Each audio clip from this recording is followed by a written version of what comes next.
ناظرین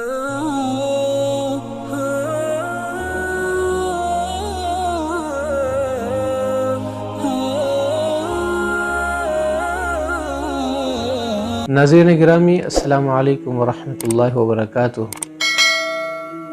آج کا ہمارا موضوع ہے رسول اللہ صلی اللہ علیہ وسلم کا پاکیزہ عہد شباب، نوجوانوں کے لیے نمونہ۔ بات شروع کرنے سے پہلے میں گزارش کروں گا کہ اگر آپ ہمارے چینل پر نئے ہیں تو چینل کو سبسکرائب کریں، ویڈیو پسند آنے پر لائک کریں اور ربیع الاول کی مناسبت سے اپنے گروپ اور دوست احباب میں زیادہ سے زیادہ شیئر کریں۔ کسی بھی معاشرے، سماج، قوم و ملت کے لیے نوجوانوں کی حیثیت ریڑھ کی ہڈی کی ہوتی ہے۔ ملک و معاشرے کا انقلاب نوجوانوں کے ہی دم و خم، انہی کے جوش و خروش اور انہی کی قد و کاوش سے وابستہ ہوتا ہے۔ کسی قوم کے نوجوان اگر بگڑ جائے تو وہ قوم تنزلی، پسماندگی اور پستی کا شکار ہو جاتی ہے، اور جس قوم کے نوجوان سدھر جائے، صحیح سمت اختیار کر لیں تو وہ قوم ترقی کے بام عروج پر پہنچ جاتی ہے۔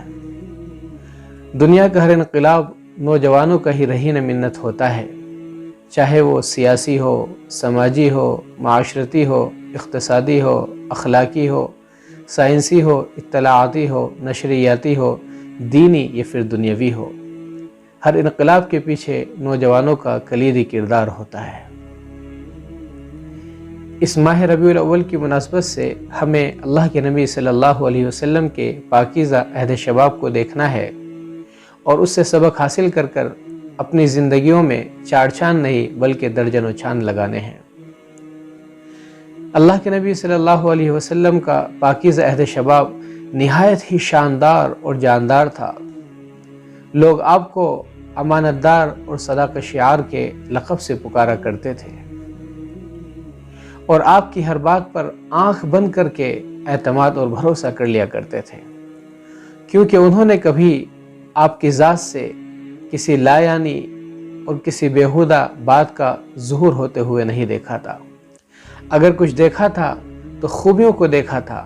اگر کچھ دیکھا تھا تو اچھائیوں کو دیکھا تھا، اگر کچھ دیکھا تھا تو وعدہ وفائی کو دیکھا تھا، اگر کچھ دیکھا تھا تو خدمت خلق کو دیکھا تھا، اگر کچھ دیکھا تھا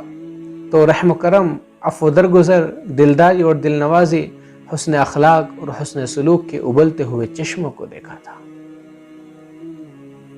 چنانچہ حضرت خدیجہ رضی اللہ عنہا نے ایک موقع پر اللہ کے نبی صلی اللہ علیہ وسلم کو پیغام پہنچایا کہ آپ جو ہے ہمارا سامان تجارت لے کر ملک شام کا سفر کریں۔ اللہ کے نبی صلی اللہ علیہ وسلم نے قبول کیا، ایکسیپٹ کیا۔ اللہ کے نبی صلی اللہ علیہ وسلم حضرت خدیجہ رضی اللہ عنہا کا سامان تجارت لے کر ملک شام کی طرف نکل گئے۔ حضرت خدیجہ رضی اللہ عنہا نے اپنے غلام میسرہ کو بھی ساتھ میں کر دیا تاکہ آپ کی مدد کر سکے، آپ کے کام آ سکے، آپ کی ضرورتوں کو پورا کر سکے اور آپ کا تعاون کر سکے۔ چنانچہ اللہ کے نبی صلی اللہ علیہ وسلم نے اس سامان کو فروخت کیا، اتنی برکت ہوئی اور اتنا نفع ہوا کہ وہ سامان تجارت 2 گنا ہو گیا۔ اسی کے ساتھ ساتھ میسرہ نے آپ کی صداقت کو دیکھا، آپ کی ایمانداری کو دیکھا، آپ کے حسن اخلاق کو دیکھا، آپ کی پاکیزہ کردار کو دیکھا، لوگوں کے ساتھ آپ کے اچھے معاملات کو دیکھا، جس سے وہ بہت زیادہ متاثر ہوا اور اس نے یہ ساری باتیں حضرت خدیجہ رضی اللہ عنہا کے سامنے بیان کر دی۔ چنانچہ حضرت خدیجہ رضی اللہ عنہا جو باوجود اس کی کہ وہ ملینائر تھی اور باوجود اس کے کہ مکے کے بڑے بڑے لوگ اور مکے کے رؤساء ان سے شادی کرنا چاہتے تھے، نکاح کرنا چاہتے تھے، لیکن انہوں نے کسی کے پیغام کو قبول نہیں کیا تھا، لیکن اللہ کے نبی صلی اللہ علیہ وسلم سے نکاح کرنے کی خواہش کری، آپ کو پیغام بھیجا۔ چنانچہ اللہ کے نبی صلی اللہ علیہ وسلم نے اپنے چچاؤں کے مشورے سے اس بات کو قبول کر لیا اور حضرت حمزہ رضی اللہ عنہ نے آپ کا نکاح پڑھایا۔ کعبہ جس کی دیواریں منہدم ہو گئی تھی بارش کے پانی آنے کی وجہ سے، اور لوگوں نے وہاں کے قبائل نے چندہ جمع کر کے اس کی بنیادوں کو اور اس کی دیواروں کو تعمیر کرا دیا تھا، لیکن جب حجر اسود کو اس کی جگہ پر رکھنے کا مسئلہ درپیش ہوا تو پھر لوگوں کی زبانیں بلند ہو گئی لوگوں نے تلواریں نکال دی اور کہا کہ اس شرف کو ہم ہی حاصل کریں گے، اس سعادت کو ہم ہی حاصل کریں گے، کسی دوسرے کو حاصل ہونے نہیں دیں گے۔ چنانچہ تلواریں نکل گئی اور لوگوں نے خون کے پیالے میں ہاتھ ڈبو لیے اور قسمیں کھا لی کہ اس سعادت کو ہم ہی حاصل کریں گے، ہم تمہاری گردنیں مار دیں گے۔ قریب تھا کہ جنگ چھڑ جائے اور سینکڑوں نہیں بلکہ ہزاروں گردنیں کٹ جائیں اور خون کی ندیاں بہنے لگیں۔ ایسے موقع پر ایک شخص کھڑے ہوئے، انہوں نے کہا کہ کل صبح جو شخص یہاں مسجد میں داخل ہوگا وہی اس کا فیصلہ کرے گا۔ چنانچہ اگلے دن سب سے پہلے اللہ کے نبی صلی اللہ علیہ وسلم مسجد میں داخل ہوئے۔ جب لوگوں نے آپ کو دیکھا تو ان کے دل باغ باغ ہو گئے، وہ خوش ہو گئے۔ انہوں نے کہا کہ حاذ الامین رضینا، ارے یہ تو امانت دار ہیں، ارے ہم تو ان سے راضی ہیں، ہم تو ان کے فیصلے پر راضی ہیں۔ چنانچہ اللہ کے نبی صلی اللہ علیہ وسلم نے جب یہ پورا معاملہ دیکھا اور ساری باتیں سنی، اس کے بعد کہا کہ ایک چادر لے کر آؤ۔ ایک چادر لائی گئی، اس چادر کے بیچ میں حجر اسود کو رکھا گیا۔ اللہ کے نبی صلی اللہ علیہ وسلم نے بڑی خوش اسلوبی کے ساتھ اور حسن تدبیر کے ساتھ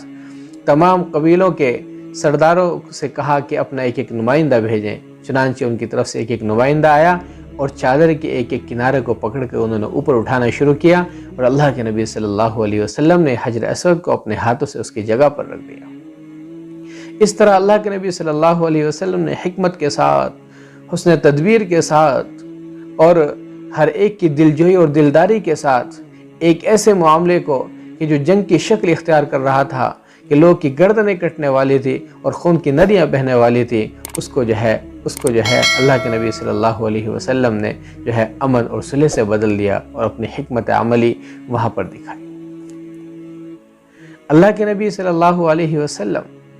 پر جب پہلی وحی نازل ہوئی اور پہلی وحی نازل ہونے کے بعد اللہ کے نبی صلی اللہ علیہ وسلم کے سر پر گویا کہ نبوت کا تاج رکھ دیا گیا۔ ایک طرف تو اللہ کی جانب سے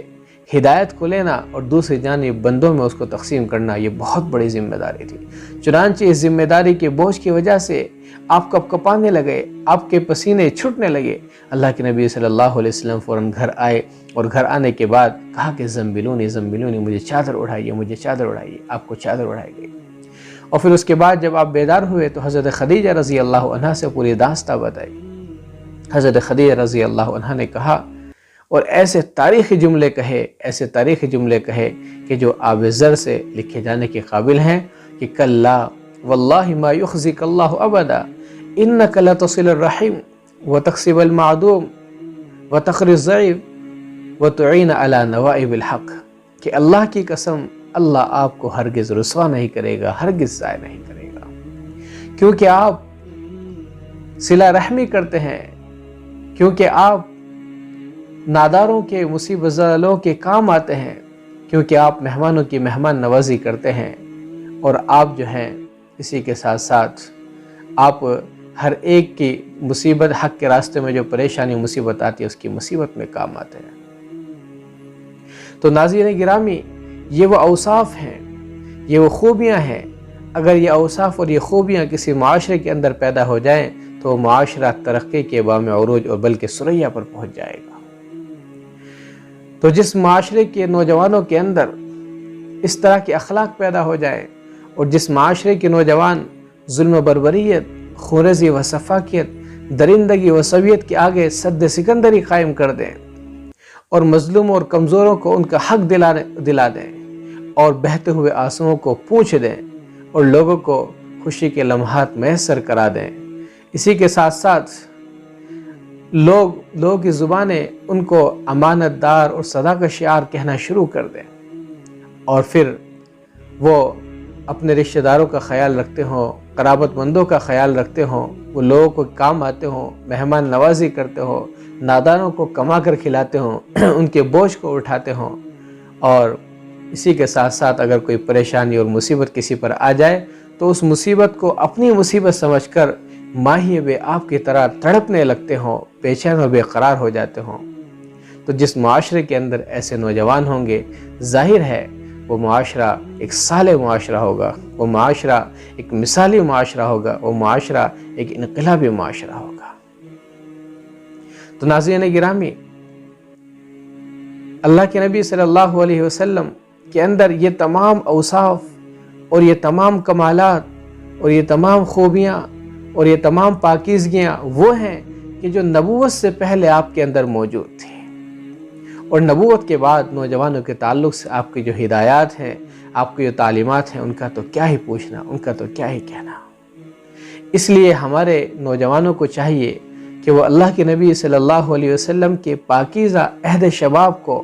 اپنے سامنے رکھیں، اس کو اپنے لیے آئیڈیل بنائیں، اسوہ بنائیں، نمونہ بنائیں، اسپیسمن بنائیں، اور اس کے مطابق اپنی زندگی کو گزاریں۔